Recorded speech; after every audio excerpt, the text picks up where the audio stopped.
on social media because I consider that to be, too exposing. I would never dream of sharing so much online. And then I just put out movies featuring the most difficult and intimate moments in my life, as if that's something else entirely. I can only weirdly I can only explain it in terms of my marriage. I married a filmmaker, and uh, and it seems to be sort of part of the contract that every now and then I have to expose myself to the world whenever he's very frustrated about his ability to make a film. And there's two main films that really depict our marriage. There's actually three, but there's two main ones that I came in as co-director on. One is The New Man, which was made when I had my first child. My first child was the product of I was not young when I had my first child, and my first child, who is now 10, was the product of six fertility interventions, a long time trying. And my husband had also been spending. He actually was involved in this process of us trying to have a baby, but he didn't seem to notice that. He seemed to be more aware that he was trying to make a film, and and and that would seem to be his sort of creative frustration. I was trying to make this baby, he was trying to make this film, and then eventually I got pregnant, and after a very long time trying. So I was in an unusually good mood when he turned to me and said, my latest film project that I thought was financed has fallen through, so I'm just going to film you having this baby. And I for some reasons agreed. I think partly what happens is, if you're making a film in that way, it's just this camera in the room and it's just you and him. You don't particularly notice it. You're not particularly aware of it. And also you don't really think it's going to be a film. You just think you're humoring somebody. The film was being made, and I was participating. I was even sort of suggesting things, but without ever really believing I was making a film. And he never really believed we were making a baby. But we were both very dependent on these new reproductive technologies to make these things. Like, you could now make a film in your home without needing, using these new reproductive technologies, and you could now make a baby in the same way with these new reproductive technologies. And then the film seemed like it was almost like a sort of satire of our social class, the chattering classes. It seemed kind of comic, and lots of wide shots, people like us sort of talking, and then the pregnancy became a very traumatic pregnancy, and it was a twin pregnancy. I lost one of the twins late in the process, which triggered a tremendous danger for the remaining baby, and it was a terrible time in my life, and I was very, very distressed. And the question became, would my husband still be allowed to film? And at first he stopped filming, and he didn't dare ask if he could continue filming. But because I was so alive to the reality of how awful it is to want to create something and it not happening, or the potential for it not happening, I understood that it's not a joke. If you want to make something, you want to make something. And I understood what it would be for me to say, you're no longer entitled to make this film, partly because of what happened. So I allowed those cameras to continue rolling. And I mean, it got ridiculous. There was a moment when I was in an emergency cesarean I was in labor for nearly a month, and they were trying to keep the baby in, and all of this awful stuff. The baby was very premature, and when eventually it was a terrible time, but eventually they decided to need an emergency cesarean. And I said to my husband, "You'll be with me, though. You'll be with me by my side." And he said, of course, of course. And then at some moment he wasn't with me, and I said, "Where are you?" And he said, "I'm getting the wide shot." And it was a very weird moment, and I realized we really have different projects. and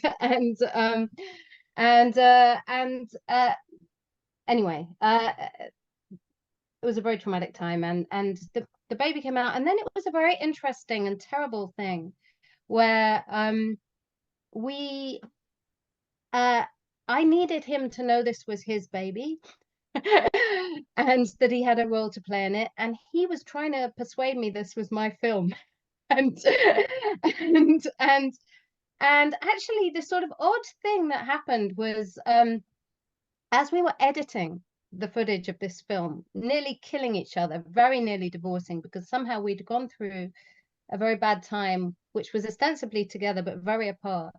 As we were sort of nearly murdering each other, making these decisions over what to include, what to exclude, we were somehow doing some kind of therapy with that film, where we were seeing if we could have a shared story, if we could sort of come together and tell the same story about this baby, about this film. And so the film became not something outside of our lives. The creative project became our lives. We had to be able to do this, and so this very odd moment happened when I just couldn't believe I was doing this. I allowed that film into cinemas. This very I just before I thought, oh no, I'm about to destroy my marriage and destroy everything because I'm not going to let this film out. I thought I'm just not going to let it out, and that will kill the marriage and everything will go wrong because I can't let it out. And then somehow I did let it out, and then it was in cinemas, and then I felt almost entirely like it had nothing to do with me and completely sort of relieved of the whole experience. It was the oddest experience of art sort of giving you some kind of catharsis, or something happened when it was released. I was released, and so then it happened again where I was releasing a book into the world. I went to New York and I was releasing a book. It was another very stressful time for me. Another creative project of mine was coming out, and once again my husband thought, well, that's what you're making, what am I making? So he said he had to make a film of me releasing a book. So I went to New York. It was my first book. It was very stressful. I at that point had two babies. One was still breastfeeding. One was very young. It was a very stressful time. There was a heat wave in New York. I was doing all these events, and at the same time, I had to make a film. Otherwise, my marriage couldn't work. So twice this happened. I was making something, and therefore my husband had to make something, and therefore I had to make what he was making, because I'm not going to let somebody else tell the story of my own life. I had to co-direct. So it's a long answer to your question. But the question of why am I so self-exposing? It's mysterious. I no doubt am an exhibitionist in lots of ways. And goodness knows what unprocessed stuff is within that. But it has also got existential meaning. There is something very deeply rooted in my relationships, in what I do in order to sort of continue and survive in my life, that leads me into these odd places of putting my face on the big screen in cinemas. It's maybe too much. Did I say too much? Not at all. No, it's fascinating. And it's interesting you say that there's existential meaning to this, because as you were talking, I was thinking about Simone de Beauvoir in The Second Sex, and how she talks about authentic love as, you know, mutual recognition of two freedoms, and I guess projecting yourselves together into the world, into creating creative endeavors. And this seems to be exactly what you're doing, having babies, giving birth to books and documentaries, and so that seems to be all happening. And as you say in the book, and just now, you know, having this conversation, having something to talk about with one another too. But I was also wondering, like, so it's these you know, documentaries and the books seem to be a kind of conversation between you and your husband, but I was wondering about audiences and how they're responding, and how the audiences are affecting you, and is your life and marriage and husband Josh, are you evolving because of that response and conversation with your audiences? I think my husband and I are very dependent on audiences, actually. So I think we are the kind of couple who look, there's something about marriage that's very performative. You first start, I mean, you need the audience. The witness is part of the original contract. So you you show up, and then a whole bunch of witnesses have to observe you doing this thing, getting married. And it's an interesting moment. Why do you have to perform this? In what way is marriage sort of involved in the world? In what way does that permission grant you withdrawal from the world into a sort of private life that the world sanctions and offers to the married couple in a way it doesn't even sanction to the individual? Actually, there's a kind of possibility of privacy sanctioned by the world afforded to married people that it seems to deprive of almost all other groups or even individuals. There's something about because individuals or people who are married, there's a lot of interrogation of them. Well, what are you doing? But marriage has a kind of air where we mustn't inquire. They're doing whatever they're doing, and we've given them permission because they're married. So there's something about that original act of performance where the witnesses are there and ostensibly involved, saying we'll help them do this, that is there in the first instance. And I think marriage is constantly in this sort of dance or dialectic between moving into privacy and then coming out and doing another performance of itself. And I think that marriages can't really be sustained for very long without a bit of that performative sort of let's go and I mean, this is the romantic idea, of two against the world, where the two have their kind of private life and they take it out into public and they do something in public. But my husband and I are the kind of couple who kind of will have arguments in front of other people and enjoy that sort of get a lot out of that. I think something flirtatious in that we're trying to sort of restore something to our dynamic by having those eyes of the world occasionally on us as we sort of as we display not our love so much as our arguments and our dynamic. And something about that seems to sustain us and offer us something. And I've seen other people do it too, but it's by no means true of everyone. It's a particular kind of cast of character. My husband thinks it's something about the feeling of, like, the romantic comedy feeling of we're still in the process of choosing each other. The feeling that somehow nothing's decided, look at us, we're still trying to sort of figure it out and choose each other, and we need witnesses for that. So I always sort of saw it as a kind of version of going out into the world in order to be an object for the other, because when there are other eyes on you, you become a little bit more of that sort of sexually available object that is out in the world drawing attention. And so I think there's a kind of version of flirtation that we are driven into the world in order to perform for the sake of bringing that back home, in the hope that it will sustain us for a little while, because at home we're not very pretty. Yeah. Yeah, it sounds like that audience is kind of acting as the third, which you talk about, like the importance of the third. But before we get into details about that, Anna, you wanted to jump in? Just a quick question and comment. I love, I think Kurt Vonnegut, in one of his last books, he toward the end of his life, he was writing these memoir type books instead of novels. And he says in one of the aphorisms that people get divorced when they run out of things to talk about. And the ridiculousness of trying to use just one person as kind of like a universal source of content, which is impossible, right? I mean, humans, when it comes to information exchange, are a little bit like migratory birds, right? Like we go from friend to friend, we have a circle, and we kind of like pick up new information and then go and then share our gossip, and the friend we've just spoken with, her gossip. And it's like we create these little kind of in the Barabashi style networks. And one thing we talk a lot about in Interintellect, obviously there's a community tier to this organization, and we take this very, very seriously. Many Interintellect members are falling in love and getting married and having babies. So there's this side effect. According to Zohar Atkins, I'm going to Jewish heaven, so I can do whatever I want until I die from now on, because I've already got people married. It's great. But that there's something unnatural about this islanding of couples and families, and that something is lost in either just running out of information, but also people don't know how to get married. how would you know? You've never seen really up close another marriage other than maybe your parents, but that you saw from a very specific vantage point.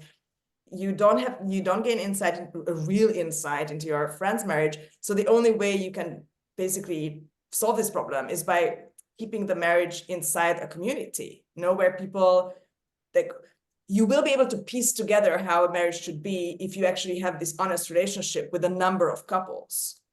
And you will be able to actually talk about what's going on at home, and is this normal? I think that's why motherhood can be so shocking in today's world to a lot of women, is because when you have a baby or when you're pregnant, that's the first time when strangers enter your private life. Very often completely uninvited, right?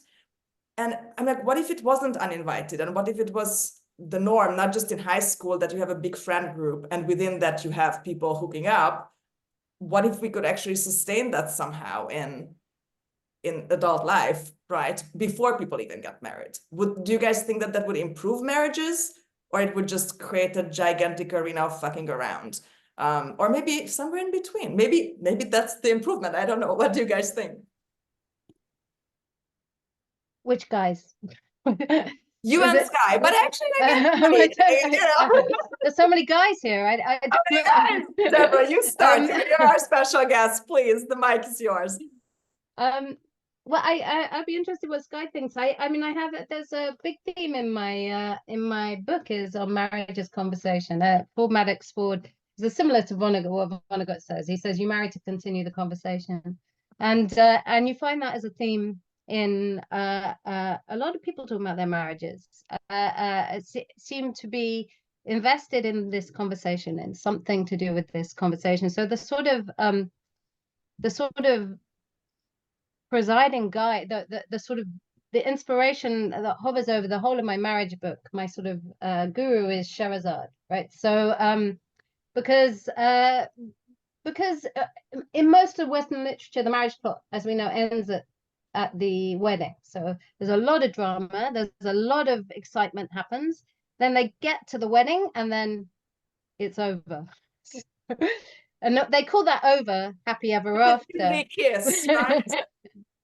They call that over happy ever after, but we know that over is not looking that good, actually, because where's the drama gone? Where's the excitement gone?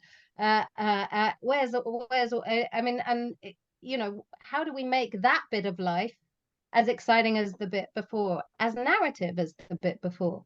Well, in the case of Scheherazade, it all gets very exciting when she marries. Before seems quite dull, and then when she marries, she's got to be very narrative and be very, very entertaining. Otherwise, she'll die. So every night she has to tell incredible stories to keep her husband interested in her. And of course, we can hear the analogy. We can hear Eros here. How do you sustain Eros over a long period of time? But here she has, the ultimate figure of a kind of patriarch. If he's bored, she's dead. So before her, he had his first wife cheated on him. He wasn't going to let that happen again. And so he has a policy: wed a new bride every day, deflower her at night, behead her the following morning. He thinks he's got the whole thing sorted. Scheherazade offers herself. She says, let me marry him. Let me see what I can do with this. It's dangerous. It's high stakes. And then what she does is she begins to tell a story at night, and then she's like, oh, I'm a bit tired now. I'm gonna have to go to sleep. I'll finish it tomorrow. And he's hanging on. He's hanging on every night. So she's a figure of someone who makes that post-nuptial bit of life very interesting indeed, very exciting. And of course, therein lies a kind of love story. Over these 1001 nights, he falls in love with his bride. He realizes that he's going to be much more interested in her and in her conversation and what happens over the long term than he would be with a new bride every day, which would be repetition of the same. And so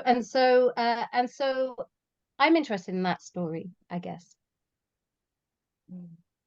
Yeah, I was immediately thinking about your chapter, What Do Women Want, in the book, and thinking about how, marriage is, a way of, in some ways trying to fill the space, like what happens after I love you, there's that cliche. But I was fascinated by how you were talking about, if women don't make a decision or do something, then men kind of come in and, impose their will.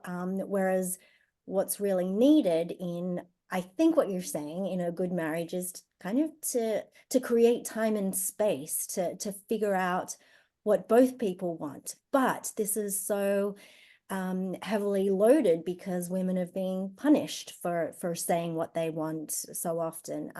And I couldn't help thinking about that scene in Jean-Paul Sartre's Being and Nothingness, where he's in a cafe with a woman and he puts his hand on hers.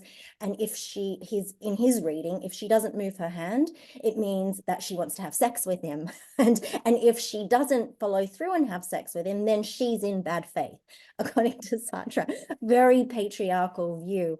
But I guess, I was thinking about what you were saying about marriage as a way of ballooning life, because it's like open-ended and creating a hospitable space of openness to figure out what both people want, and sticking around, and even if there are disagreements, sticking around until there is a resolution. But I'm kind of wondering what are your thoughts about this contradiction between marriage that pulls people together, but also almost forces these disagreements in a way? Like, how do we reconcile that? I mean, I suppose there is the idea, I think, in marriage, certainly as we read it in these sort of romantic comedies that I'm very interested in, is that the pleasure principle of marriage is the quarrel. That something about that quarrel, that disagreement, it is pleasurable. It's erotic. It's charged. It's people figuring stuff out together, not knowing. They don't go into this knowing how to do it. And as Anna said, we don't know anything about how to do marriage. We're all different people. If we've looked over at our, and the real mystery actually is the happy marriage. So the miserable marriages, I think, if you see those up close, you see what's going wrong. Bad relationships have a kind of, I think Tolstoy is wrong, actually. It's not that. Thank you. I always say this. It's the happy families that are unique. It's the happy families that are mysterious. What's going on there? It's very weird. Something opaque. You can't see into it. And certainly you can't see if you've seen your parents. That is not, you don't get that. Those are the last people you understand, the last people you get. So you don't really have any examples.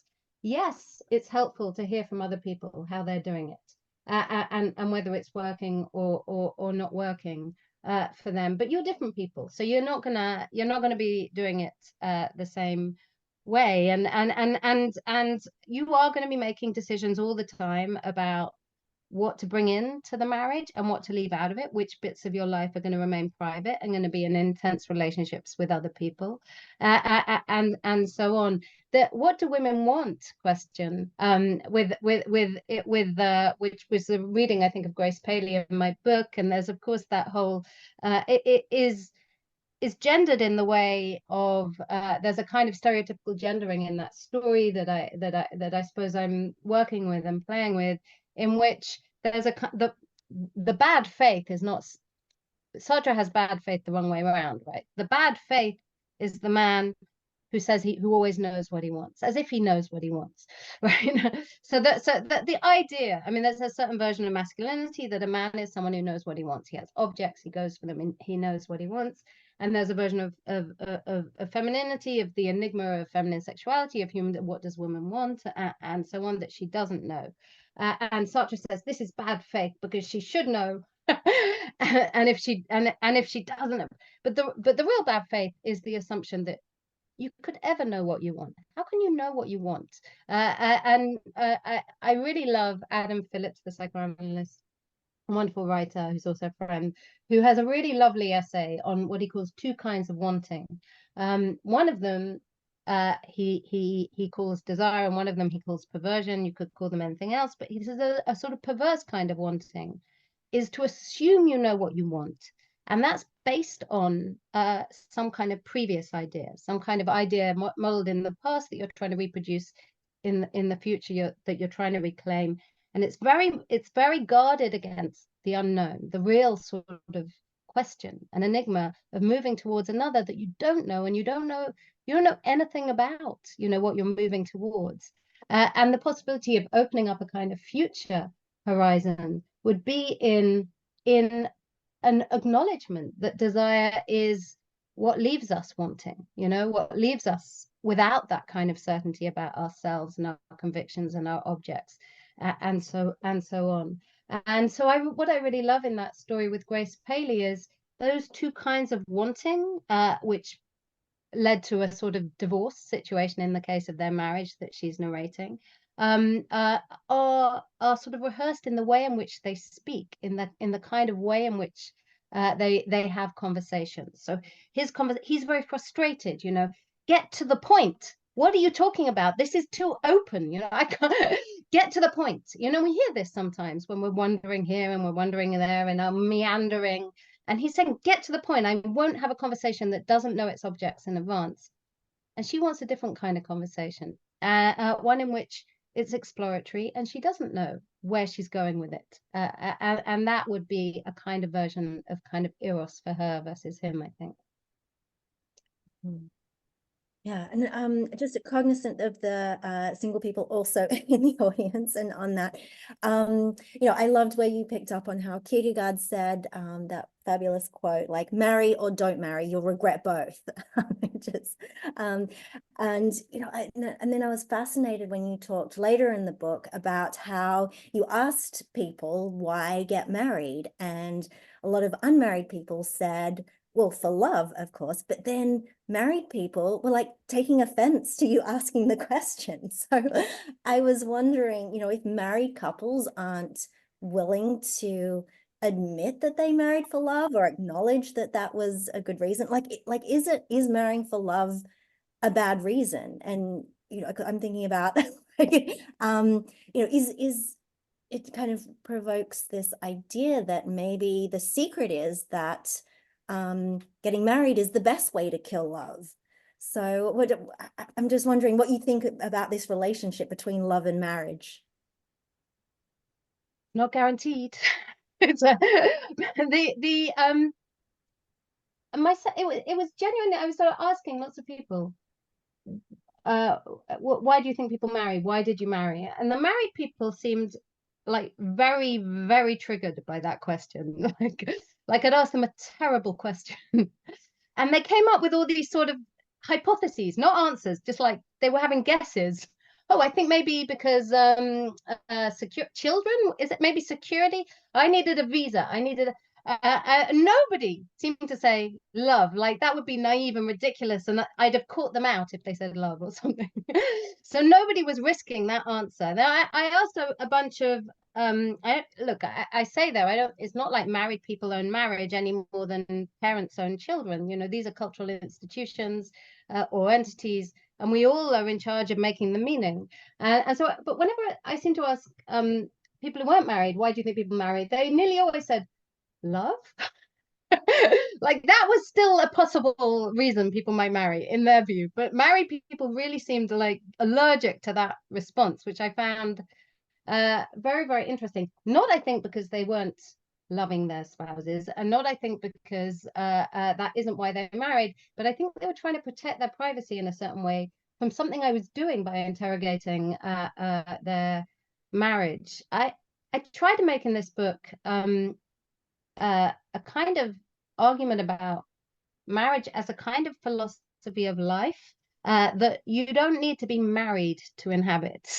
So it's a kind of approach to life that is to do with the yes, saying yes to things, taking risks, leaps of faith, and there's the idea of conjugating yourself to others in various ways. So I want to stretch the meaning of marriage as far as it can go, so that it doesn't, there's a problem in which somebody is spoken for by marriage, that I'm spoken for, that's a problem.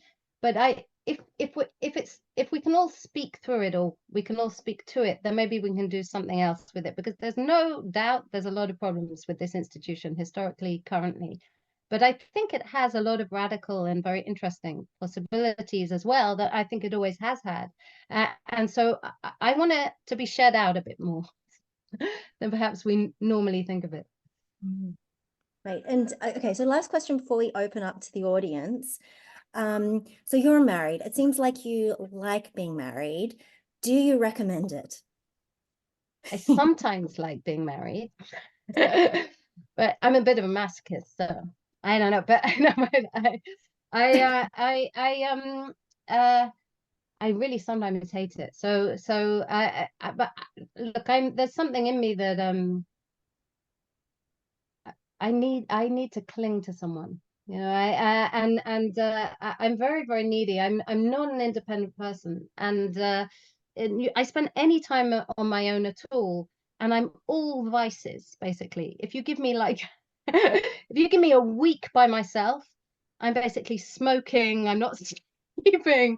I'm just destroying myself very, very quickly, and I'm sure in a sustained way, if I could get used to that, I might be able to do better. But it's almost as though I'm using a spouse in order to stop me being myself, because I don't appear to be very agreeable. So there's something in me that's just very desperate and very needy, and so I think it suits my type in a certain way, and I don't want to look down on that desperation or that neediness. I want to find I embrace it, and I embrace marriage partly because I'm so in need of it, and I think I've married somebody who's look, when I married him, nobody thought it was a good idea. He's you for reasons.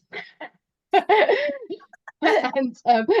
because I came from this very sort of traditional, quite conservative background. I had parents who were married. Everybody in my world was married. He came from divorce. He was sleeping with everybody. All of this kind of stuff, and it didn't look like we were gonna match. But we're both quite sort of desperate, needy children, basically. And I think a lot of memoirs of marriage say this is somebody you need to be able to be a child with them. That marriage is people being children together, finding a way, an excuse in the world where they can be children again, and baby each other. I think if you look inside a marriage, in the married home, and you see these people just being adults the whole time, I would worry about that marriage. But if you found somebody to be a child with, then probably for you it is a kind of happy thing. Yeah, I love that. Please feel free to put up your hand if you have a question, and we'll go in order. But I just while people are thinking about questions, Devorah, your book really brought up a lot for me, like being married, and like in a good way. And it's I do feel like quite often where marriage is, as you say, putting forward this like double persona into the world. This is what marriage is like, and then it's different on the inside. And I was reminded about how I struggled with the decision to get married. And I know we're getting personal here, so I don't know if this is too personal for YouTube, but I feel like we're there. But you talk about the shame around marriage, and how often we're shamed for not being married. But then, I sometimes feel like I ashamed for being married because I wasn't able to, I guess, push back against, the social forces that were channeling me so heavily into marriage. And so sometimes it feels anti-feminist to be married. And yeah, I'm not sure how to reconcile this. And I think it's like, as you say, it's an ongoing conversation. And I'm lucky that my husband is, I guess, open to having these conversations. I mean, not incessantly, but certainly every now and again, maybe over a bottle of wine or something. But yeah, and I guess I realized how, yeah, confused I was about marriage, and how, as you say, it is full of contradictions, but maybe that's what defines marriage. I mean, I feel those things too. Since writing this book, some, I won't name names, but some pretty well-known feminists have come up to me and whispered, "Nobody knows this, but I'm married." It's this secret. They're secretly married, and because it's incredibly shameful. It's like letting down something, and it makes you interested in, well, why did you do it? What was the need there, and so on. But of course, this really came up very strongly, particularly in the early days when gay marriage was legalized. There was a tremendous amount of shame I mean, because there's a lot of queer theory that is really sees the idea of queer life as a socially kind of radical way of developing new systems, not the same old tried and tested social systems, different ways of loving, different modes of kinship, different kind of ways of subverting patriarchal, heterosexist sort of orders and so on, and then so a lot of same-sex couples felt tremendously shamed when they wanted this thing, marriage, and sort of felt they were sort of letting the side down, straightening themselves out, and sort of failing sort of by the standards of a kind of ethos that had been, and it was an institution that had been so brutally exclusive up until that point. But then you read for example, a memoir like Maggie Nelson's Argonauts, and she's, you know, and I mean, she's sort of in this sort of fascinating sort of arena of being a sort of queer and trans couple who can pass as a conventional heterosexual couple, and do sometimes take pleasure in passing as that. But she finds in this sort of ancient kind of practice opportunities to do really fascinating, subversive, and interesting things. And the point is, we got, you know, you can make of culture whatever you make of it. Nothing is decided for all time. We can do what we want. This is about relationships. I love that. Thank you. Anna, did you have a question? Jump in. Yeah, I just wanted to add a note. I think we're circling around this question of obstacles and what role having obstacles before the Disney kiss at the Disney wedding, what roles they play. You know, my friend Diana Fleischman, who's an evolutionary psychologist, talks a lot about the role of obstacles in mate selection, and how we learn basically about the tenacity of the other person, how much we will be like Martha Sharp, my friend here, married to Ned Sharp, commented in the chat that one reason to get married is to find somebody to depend upon.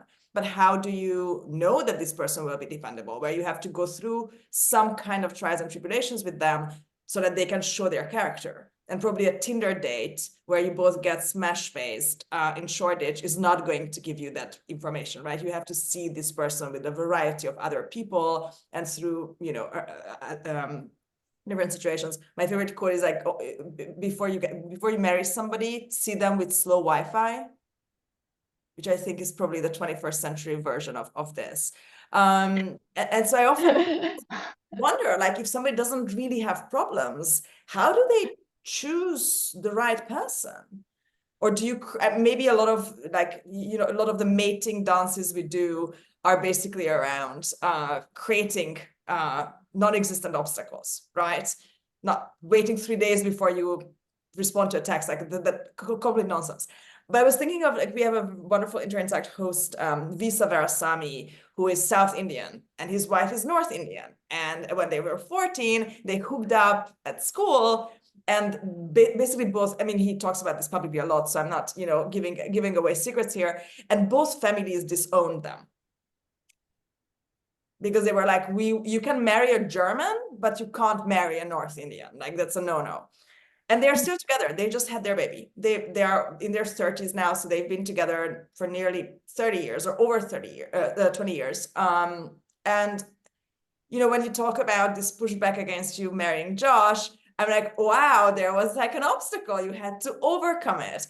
And then of course, you know, you have that same energy in the marriage as well. So I think I have two questions. One, how do you see the roles of obstacles in today's life when we have spent so much time removing obstacles in life? And yeah, let's just stick, I think, with one question, and if there's time and other people don't want to jump in, I will ask my second. Yeah, there's such a risk, no, writing a book on marriage when you're married, because it could go wrong. I mean, my marriage could go very wrong. And I sometimes now worry I'm going to stick it out just in order not to embarrass myself over this book. There's a real distinct possibility that I will never get divorced, even though I really want to, just because I wrote this book and I don't want anyone to say, even though actually my chapter on divorce, a lot of people like it best in the book because there's something very kind of metaphysically, because it's a very beautiful idea of divorce that the book, I think, is interested in. But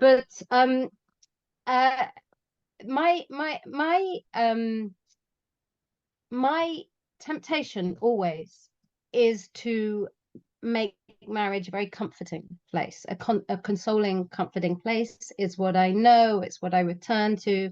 And I have a whole chapter in the book which is really mostly about middle age, which is about just you work very hard during the day, you've got children to look after, and so when does the intimacy, when does the marriage occur?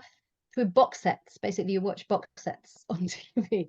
And so there's a kind of marriage that I seem to really crave and want, which is to do with Netflix, where particularly like, so then I start massively fancying somebody in a TV series and they have obstacles going on, and that's where I'm basically doing that part of my life. And then my husband tries to force us occasionally to watch art cinema, and then we do eventually have to watch art cinema, and then we have these incredible fights and we sleep in different rooms once we've watched an art film, because Netflix is all about everybody knows what to think and everybody's thinking the same thing at the same time in the same way. Now, art cinema is when you're forced to kind of experience your separation from the other and the real distance there is between you. And when I'm watching art cinema, I'm not just watching the movie, I'm just stealing glances over at him, feeling very anxious about what's going on between us. And so he insists that we engage with art. He says we have to risk our marriage through art in order to sustain the marriage.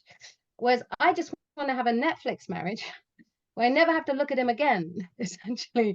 And imagine that we're just ticking along and having the same thoughts at the same time in the same ways. But every now and then we risk it through art cinema, and we wind up sleeping in different rooms, particularly if we're watching depictions of marriages. And I have very strong identifications with one or the other, and somehow we rediscover that there are a lot of objects between us still, and a lot of objections between us still. And it very often hovers around sex and sexuality, not because we don't have a sexual relationship, which thank God we still do, but sex and sexuality is always a reminder that you have your own life, your own body, your own fantasies. And when you see anything like that on the TV, it was awful as a kid with my parents when I would see it. It was awful. But I find it awful with my husband too, seeing it and then being reminded of something to do with the very, very profound drama of being a desiring person who has desires that are just, not always going to be in balance with the person you're meant to be having them with. And so you have to be creative with that and take risks with it, I think. Well, that's what my husband insists we do. I love the chapter title pun in your book, Obscenes from a Marriage. I laughed so hard. I'm a big Bergman fan, and talk about an art house movie that raises some. Actually, I think that the movie led to a wave of divorces in Scandinavia in 1974. Yeah, it did. It led to a big peak in divorce around the world, actually. Really? Oh, great. I can see you and Josh going through the 4-episode longer TV version. Yeah, we suffered our way through that. Yeah. I think, Maria, the floor is all yours. Welcome. Thank you. Thank you so much, Devorah. This has been so interesting. Thank you for writing the book and talking about it. My question is probably just diving into touching on what you've already said, and sort of so you talk about the quarrel as sort of being part of the marriage and possibly a positive part of the marriage. So I guess what I'm interested in is how is living with differences that you can argue can grow more significant over the years as you change or discover the person over the years, how that quarrel can be a positive and sort of an examination of your differences rather than a kind of quarrel that you know, drives you apart. And but I guess what I at the core of it is like, what is the if you can share like the healthy kind of, yeah, like conversation and examination of differences and what marriage can teach us about living with differences and possibly how we can take that outside our marriage into the, you know, broader society. I mean, I think that's, in a way, if we want marriage to be to have a kind of political, kind of progressive political kind of meaning, I think it's in that question, right? Here you have different people figuring out a way to live together. And it's just two in most marriages in the first. I know there's other constellations as well, but it's just two in the first instance. And then if they bring in others, if they bring in children, then you have a whole other sort of political kind of theater to contend with. There's a nice novel by the American author Norman Rush that I read called Mating, in which there's a couple who are sort of alone in Botswana on the veldt, and he's off to build a feminist post-colonial utopia. That's his project. He's a big utopian Marxist feminist. He's going to do a big utopian project. And then, but on the way to this project, he's got to work out, can he get on with one other person? So it's all very good. It's all very well having these big schemes for how everyone should live.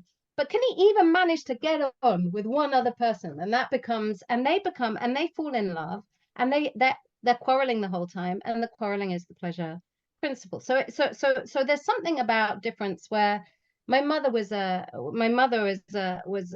was known back in the day. My mother is not young, and she was known back in the day in this country as a marriage guidance therapist. She did counseling for so there's a chapter in my book where I talk about her. I interview her about that, and now it's known as couples therapy, but there was something much more kind of post-war and traditional. But she was doing this. I mean, she's nearly 90 now.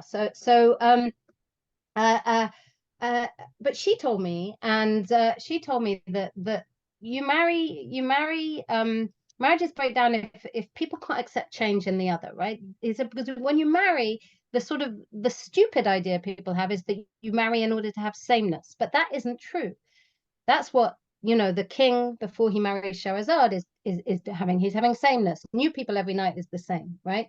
But you marry difference. You marry somebody who will change. And aging is very dramatic, actually. Aging itself will change you, but all kinds of experiences coming. You're marrying difference, and so you have to be into difference. And one of the things I just love so much about romantic comedies as a genre, even though they've gotten very bad, but they were very good in like the 40s or the 30s. Whenever there was a time when they were really good. And what I enjoy so much about them is what the couple imagine they're doing in the first part of the movie is they think they're in they think they're in a battle over mastery. They think they want to beat the other. They think they want mastery over the other, right? That's what they think their game is. And then by the time they've sort of realized that they're in love, what they realize they're thrilling to is the dynamics of equality. They realize that where they're really taking pleasure in the other is constantly being proven wrong, not having lording it over them. There's no pleasure to be had in just being right all the time, right? But being shown by somebody else that you're wrong, and then showing them that they're wrong, and then them showing you're wrong again, and then there's something very dynamic in that, and that in those romantic comedies is where they realize that it's like comedy, the joke falls flat if it's just on someone, but if there's repartee, if it keeps moving, back and forth. So I suppose I would say, in order to enjoy difference, in order to make living with somebody and their differences not just a viable thing, but a pleasurable thing, and a kind of lesson in how we might enjoy it and examine it in the world, we have to understand that it has to be a comedy, right? We have to have a sense of humor. We have to feel that words, positions are slippery, that we're never really who we say we are, that we're constantly being sort of shown the ways in which we can be wrong, and where we can wind up here, although we started there. And when I think you have a sense of humor, and you bring a sense of humor into really, I mean, I try to do this with my children too, because we can have the most terrible fights and they're so painful, but sometimes you can introduce suddenly laughter, humor into that situation, and an amazing kind of transformation happens. And so remembering to have your wits about you in all senses, I think, to keep yourself on your toes in that way, I think, to notice that that is the pleasure and not the problem, I think is the task at hand, if you understand what I mean. Deborah, I'm reminded of your quote. I've just pulled it up here. The happily married are the ones who've simultaneously killed and reinforced the institution by making it suit themselves. And I love this because it's like, you know, you're talking about the elasticity of marriage. Like it seems to be here to stay, whether we like it or not, but figuring out how to, you know, twist it into to suit us and to work for us is how it's surviving. But further to that, I'm also wondering to what extent you think that, you know, marriage is a fundamental part of the fabric of society, because you talk about marriage as a metaphor and being a veil, and nubar means to cover, and so it sounds like that what you're saying is like, you know, man drags woman into the cave and they have babies and then they go out in public, but this is like a very, you know, I guess violent and male dominated origin story. But are we stuck with that story, or to what extent can we twist it to suit our needs? Well, so I suppose my little suspicion actually is that we all know that secretly behind closed doors of supposedly happily married homes are some very miserable people living there. We all know that. That secret has gotten out. But I don't know if anybody knows that behind a lot of those married homes, there are happy people living there. I don't know if that secret has gotten out, because I suspect there are more happily married people than we realize. So I don't know for sure, but I think there might be some secretly very happily married people. And actually probably part of what makes them happy is they've kept it a secret, and so they'll never really tell. And perhaps when you're happy, you never really can tell if you're happy. I don't know if you know you're happy, but I think that it's very shameful if you're happily married, because the world is so miserable, and this institution is loaded with terrible injustice and inequality, and it keeps a lot of people out. Actually, you need a lot of other conditions, a lot of other conditions in place to even have really a fair chance at it in lots of ways. All the other intersections of justice to do with class, race, gender, everything is there. It is the world in a way. So it's not, but and so I think people who are finding it's really giving them what they need in life might feel guilty about that in some ways. But one of the things I also like about marriage is at the wedding, when you invite people to the wedding, if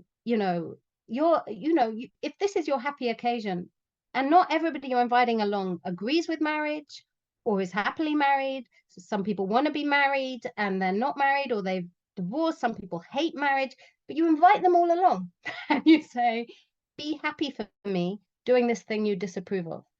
And I like that marriage does that, because I don't think there's any other thing we do in life where we say, I don't need you to agree with this in a way, or I need you to come and be happy for me, and consent to it for me and be part of it for me. And I think in a way there's just a totally different logic there that I find sort of inspiring.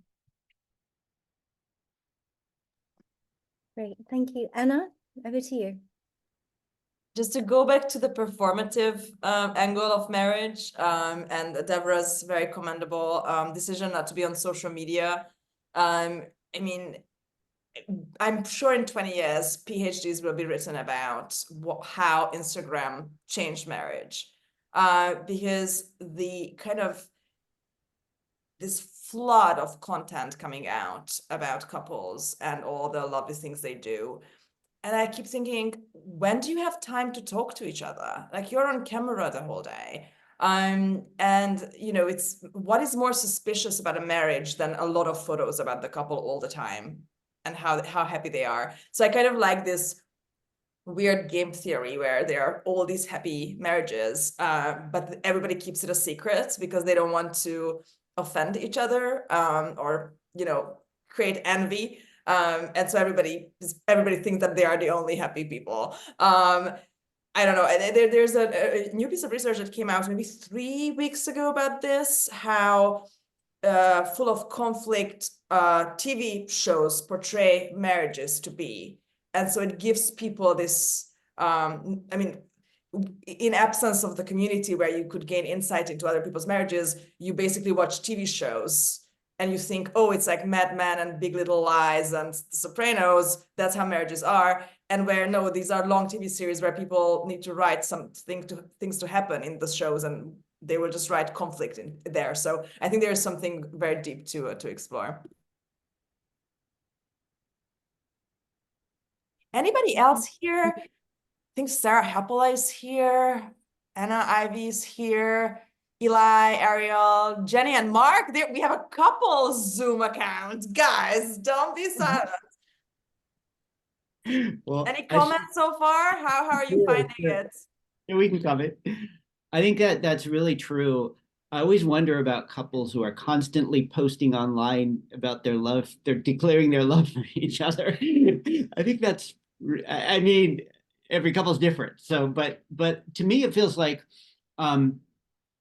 when you're really feeling it, like on a good day, the question sometimes is like, okay, so how can we bring other people not into the marriage, but this thing we have that feels like it's functional and is like supporting us both, and help, like, how can we bring other people into it? Like, almost like how can we as a couple have friends or do something that gives to others that brings a like some bit of that. And it's so funny, there's so much talk about you know, forms of marriage and whether marriage is good and whether monogamy is good and all this kind of stuff, but there's not as much talk about, well, if you actually have something that feels functional, at least on the good days, right? Like, okay, so how can you build that somehow to make it something that's also brings other people in, or just does something beyond just the secret that the two of you have.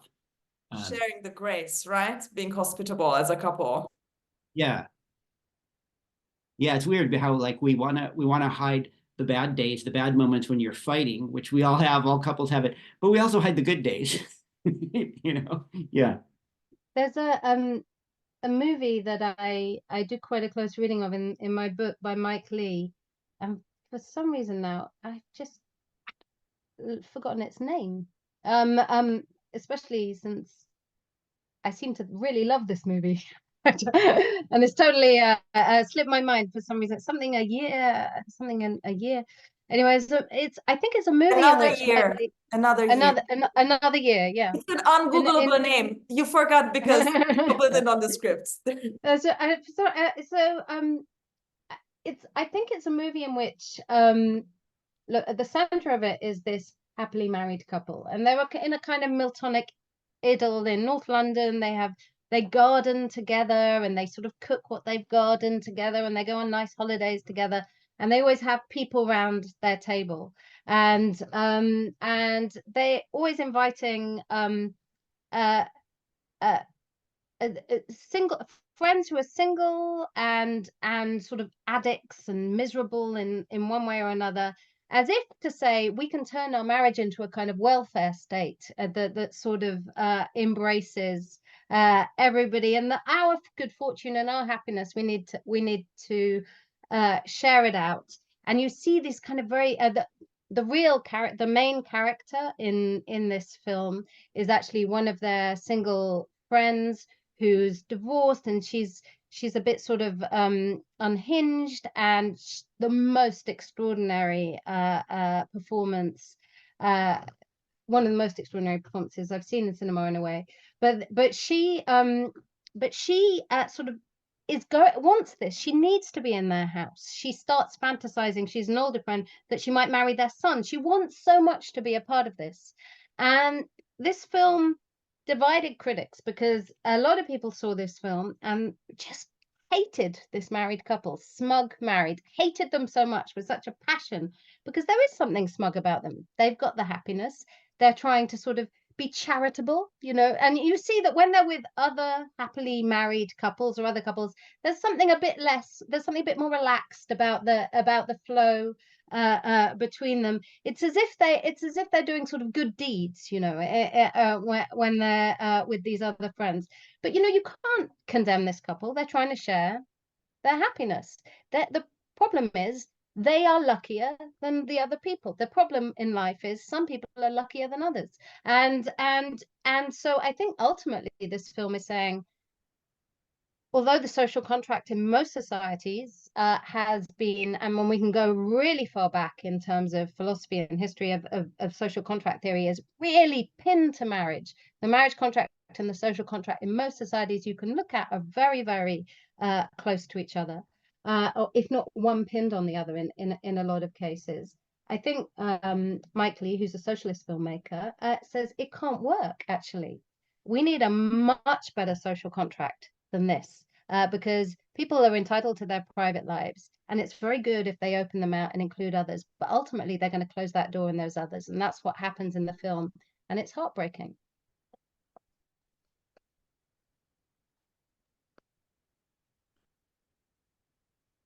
Okay, so we are running out of time. So please, if you have more questions, I have plenty more, but I feel like I've spoken enough. Sorry. I have a question. Hi, I'm Sarah. Hi. Hi. Hello, welcome.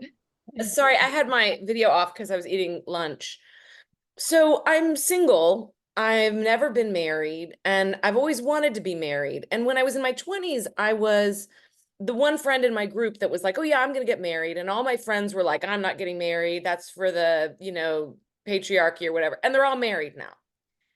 So I was really struck by the thing that you were saying about feminists who said to you, don't tell anybody I'm married. I'm paraphrasing now.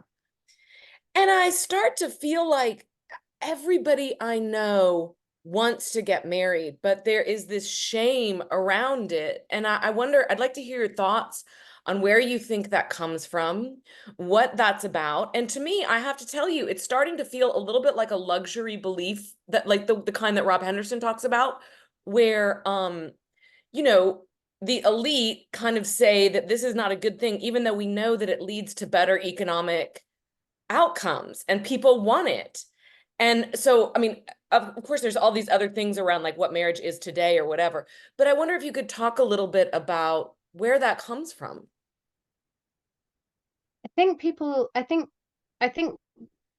shame and marriage have a very long history. and I mean, in some ways, I mean, like in the early 18th century, there was an Italian philosopher called Vico who basically theorizes the social contract on the basis of the marriage contract. But he basically says people are shamed into marriage. So like, I mean, he's sort of got an origin story. It's very similar to the Adam and Eve origin story, actually, in which, you know, at some point they sort of realize they're doing this in public. And so they have to retreat into the private, and there's that need for the veil. But the word nuptial from the Latin, from nuberia, means to veil. And so it's not just that the bride wears this veil to sort of dramatize this, but something about marriage and veiling, which I keep, I suppose, saying, we don't know. I mean, it's a fascinating institution because it's that we have no recorded history without marriage, none. None anywhere in the world. No human chronicles that don't record marriage. We have no corner of the world where we don't know it exists in some form. It saturates everything. You're saying, you know, I'm single. You have to say that in relationship to marriage, right? You have to, it defines you whether you want it to or not. You have to somehow explain yourself in relationship to it, whether it's changing now for the first time in this country this year. Less than 50% of people, first time ever in this country, that less than 50% of people are married. So it's becoming less normal, but I'm not entirely sure it's becoming less normative. I think there's something very, very normative about it, and that probably will change, but it might also not, because it's, you know, it's very embedded, this idea of the couple and the Adam and Eve story in various ways. So there's a great deal of shame around an institution that is so coercive that you have to define yourself in relationship to it. You have to explain yourself and justify yourself in relationship to it. It is, I think what you're saying is very powerful. You're saying, here is something I desire and don't have, or have desired and don't have.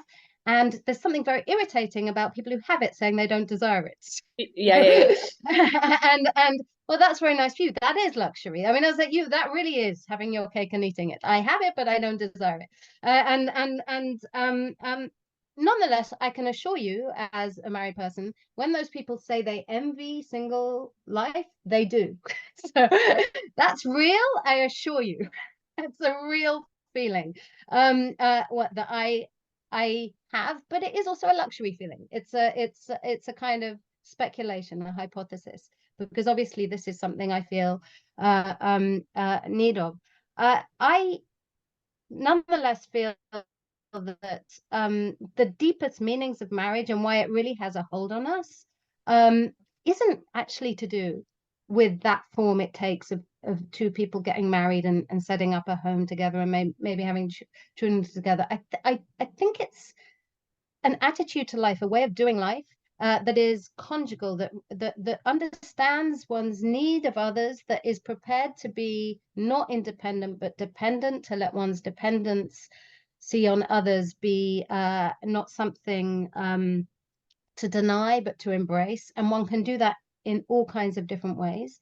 And I also think that that saying yes to things, even without knowing whether those are going to be happy or sad things, saying yes when things are proposed. I like proposals.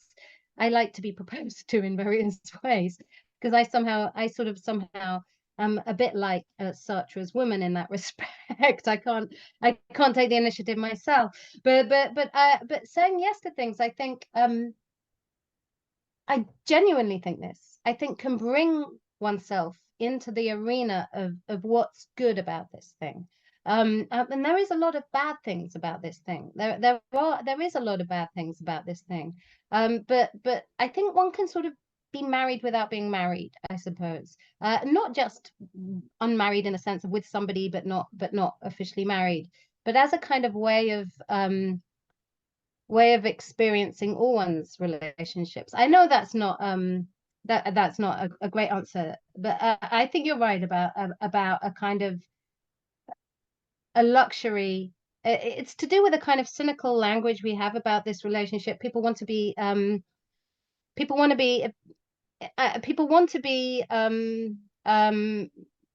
right thinking in all kinds of ways. They want to be the best version of themselves, and they also have this need, and so that there's a kind of cynicism that's not real. It's not true. It's not how people are really living their lives, and that must be incredibly, it must be incredibly maddening. Well, my observation is that they want to be coupled, but they don't want to be seen as conformist, or they want to continue to get the kind of status hit of not, being along. You get the best of both worlds, right? You get the comfort of conformity, but you can also say like, oh, well, I'm not really like that. So it's just something I've observed. It's really fascinating to me. The way that people distance themselves from marriage when they're married. I mean, it goes so far back, it's not even new. I mean, I observed this in the book, like in the 18th century, intellectuals always marry as exceptions to the rule. They're against marriage. My marriage is different. Wow. I mean, even back then, you have the same things being said. It really goes a long way back, this pride of intellectuals, that they're exceptions to every rule. But I suppose what I want is a world in which everybody is exceptions to every rule. This is so interesting because in my world, it's like in tech, or like the part of tech, the tech world that I inhabit, like marriage is seen as obviously one of the most important things you will ever do, but something that's instrumental to your success. And so if you're not married, you're basically a liability, because you don't have this. Of course, these rules are made by men who can greatly benefit career-wise from having a wife, whereas for women, that is really against the odds, that you will find a supportive partner with whom or through whom you will be successful than without him. And so it's really interesting that I think there's something generational, or maybe, I mean, I originally come from the humanities, so I can imagine that in very progressive humanities circles, this feminist imperative is stronger. But I feel a very big trend as millennials are reaching middle age, and with Gen Z kind of coming up, you don't have to be a trad wife, but it is, at least in my world, it's really positioned as a failure if you don't find that perfect, empowering partner who will help you become your best self, blah, blah, blah. I think I'm myself a bit more communal than that, but it's more embarrassing in my world not to be married than it would be to be married. This situation is not good for the I mean, it's not good. Marriage being normative, it's not good for anyone. I really think it's not good for anyone. It is true that couples and married people can set norms, and that they have the power to set norms. Single people don't have this power to set norms. Somehow the norms belong to the couple. Groups of 3 can't set norms. It's just this sort of weird couple thing that is normative and sets norms. And the problem with that for everybody else is they're rendered abnormal and have to suffer the consequences of that. And in some kind of social kind of system, if they're not inside the norm, then there's something about them that needs explanation, needs justification, needs and it's ridiculous. I mean, it's absolutely ridiculous, but I think it genuinely does happen. But then the problem for the people inside the normative relationship is how are they going to find their own desires when they've sort of just met their, I mean, I always felt there's a problem with me that the sort of social script seemed to conform exactly with my own idea about what I wanted. Like I didn't seem to have any distance or difference between what I was supposed to want and what I did want, and therefore I didn't know what I did want. So because I mean, I just was very unaware of where I differed from what was expected of me, and it's an ongoing project to figure out, is there any difference between me and social expectations? I hope there is, but it's a very long project. It's a very long project, and so look, I experienced this even more as a parent. The pressure to be a certain kind of ideal mother, the pressure to conform to a certain paradigm of what's normal, what's ideal, what's expected, that leads to abuse. That's when I'm really a terrible mother, because I have a very strong image of what a mother should be, and that image creates conditions whereby I punish my children for the fact that I'm not good enough. And the norms are doing it to me and to them. And I think the same thing happens inside marriages, that if they're conforming to a kind of normality, then when they're not ideal, they're going to take it out on each other. And abuse will thrive in those conditions. I don't think you can have a very strong idea of the normative in relationships without abuse thriving in those conditions. I mean, you are breaking out. First of all, I love that you said that. I really deeply, it deeply resonates with this idea that when we feel that we don't live up to external expectations, we punish the person who is engaged in this project with us, regardless. And this is the same at work or in a creative project as well. Yeah, just thank you for saying that. Eli, over to you. Yeah, hi. I was just very surprised when you mentioned Another Year in the movie. I love that movie. That you didn't mention the garden, which is something like the couple spend a lot of time doing, and to me is like a very like the vision of happiness of couple life. And it's something that I also lived in my home. Like my parents have a beautiful garden. I remember even watching that movie made me have a roof garden. Like I started like, I don't have a plot of land, but I should have like plants around me. And it's like addressing like Mark's question of what to do when the plants are good. Like have a garden, you know, like it's a way to, yeah. Well, just But, to say, I did mention the garden. I mentioned the garden. I said they garden together. I did. Oh, Yeah. sorry, I said right, they garden right. together and they cook what they've gardened together. And that garden is very, I mean, I think it's an allusion to Milton, basically, because Milton's sort of Paradise Lost is about, you know, Eden, you know, that the idea of a vision of happiness of a couple in a kind of state of nature that is that they're gardening, that they're also tasked with caretaking. And my vision of my parents' happy marriage is very much to do with gardening. So I think there is a very strong trope of gardening in happy marriages. Unfortunately, I neither have a garden nor know how to garden myself. I'm having to do it in other domains. But no, I think the garden is a really fascinating idea of tending, making things grow and going through the seasons, because that's the idea in the Mike Leigh movie. There will be winter, there will be autumn, you know, all the seasons will unfold. Yes. Well, and actually, well, just my question, I don't know if there's time, but my question was actually about, so marriage has changed so much through, especially lately. So temporality has changed, who can marry, if it's an open or closed marriage. I'm a very conceptual person. So is there something, like if we keep chipping at it, is there some point where it breaks? Or some point for you where it breaks and you say, no, this is no longer that. In English, you have civil union, right? In Spanish, we have another word, which is more heartfelt. But where does it break to you, the concept of marriage? I just did an event at the end of last year with this wonderful woman, Anna Gát, who does this show called Couples Therapy. And one series of that show, she's looking a lot more polyamory. A lot more of the couples are trying to bring in more people to their relationships. And she says in a way, you know, there's nothing new under the sun. There's always been this. It's, you know, everybody always thinks they're reinventing love, reinventing sex, reinventing relationships, but everything's been tried and retried, and it's not that she's not critical about this or cynical about this or anything. She just says the same problems are going on there as everywhere else.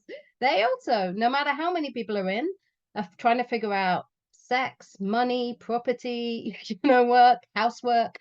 More of them are. But you know, you can't escape the problems of life, and the problems of life pertain to, I think, probably every unit you find, and there's always more than two people anyway, even in a couple. So because there's always a third, you know, there's always something bearing down with its demands on a relationship. It might be another person, or it might be work, or it might be a parent or a child or a friend or whatever it is. There's always more than two in any relationship. So and so all these things need negotiating. I'm quite jealous, I think, and couldn't really do any sharing.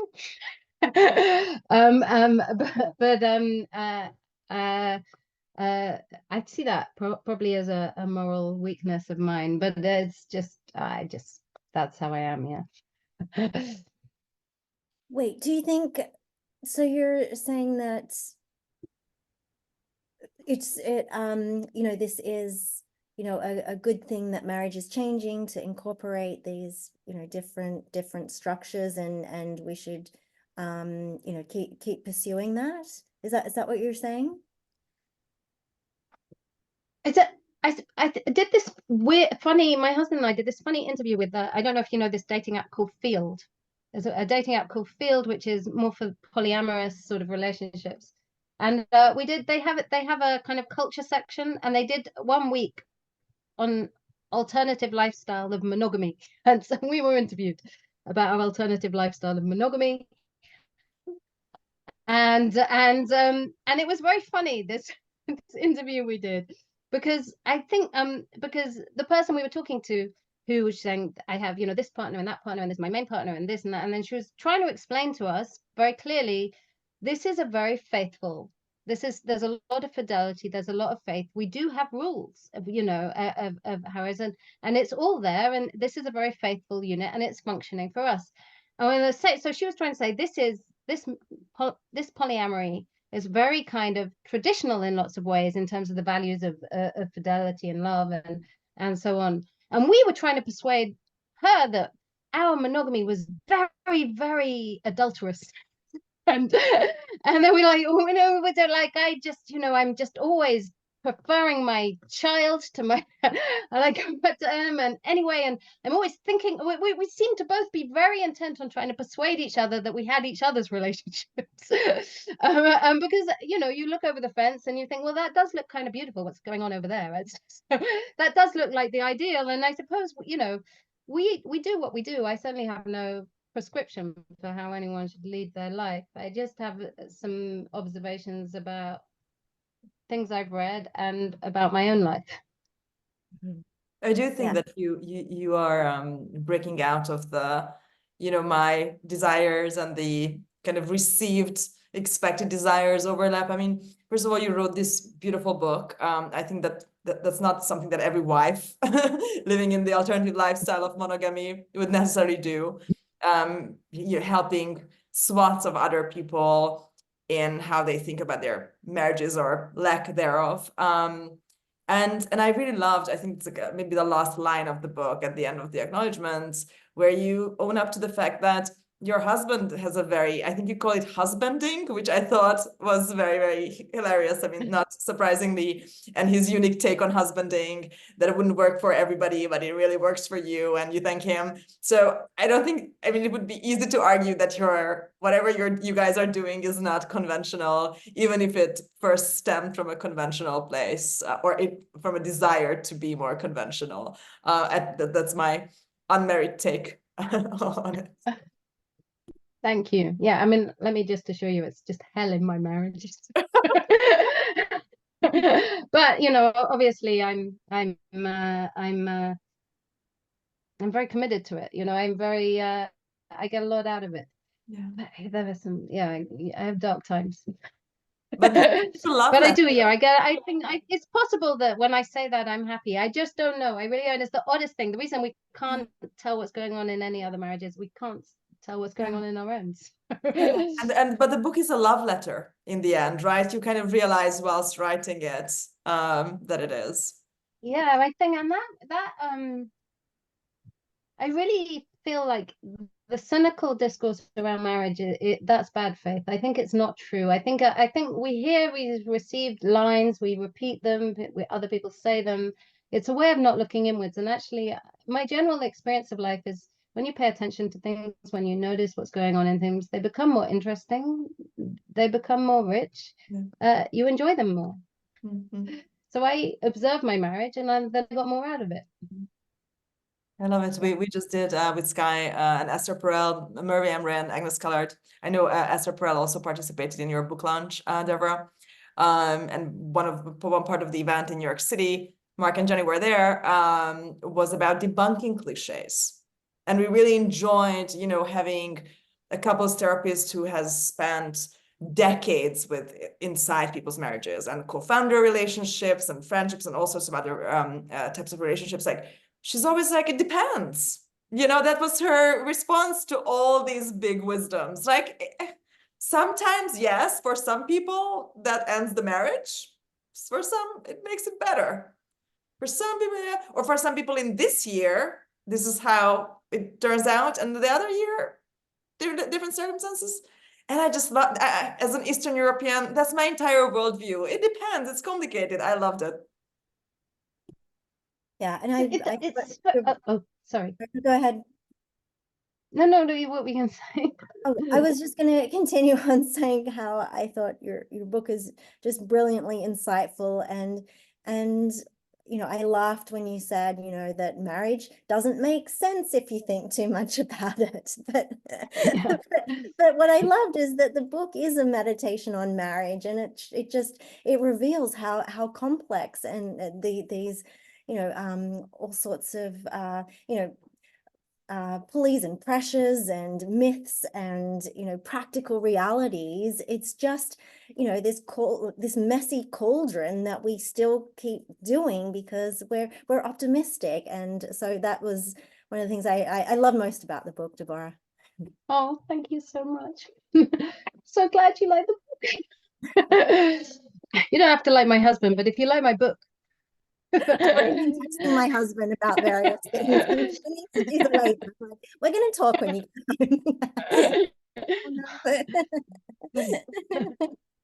It is right. I mean, I think that's the thing. It's the oddest thing, marriage, because it's very conventional, as we said. It's very normative, but it's absurd and radical. Like, because you say to somebody, I mean, when you think about the marriage voice, do you want to marry me? Do you want to marry me? Sure. For how long? Unto death, I'm thinking. How about you and I until death? That's the proposal, right? It's like, sure, that sounds like a reasonable suggestion. Why not do that? I mean, this thing was invented when lives were shorter, right? Like this thing was invented when people just dropped dead all the time. It was temporary, like life. But I think the thing about marriage is sometimes, not always, maybe not even most times, but sometimes that works. And that's just an extraordinary thing.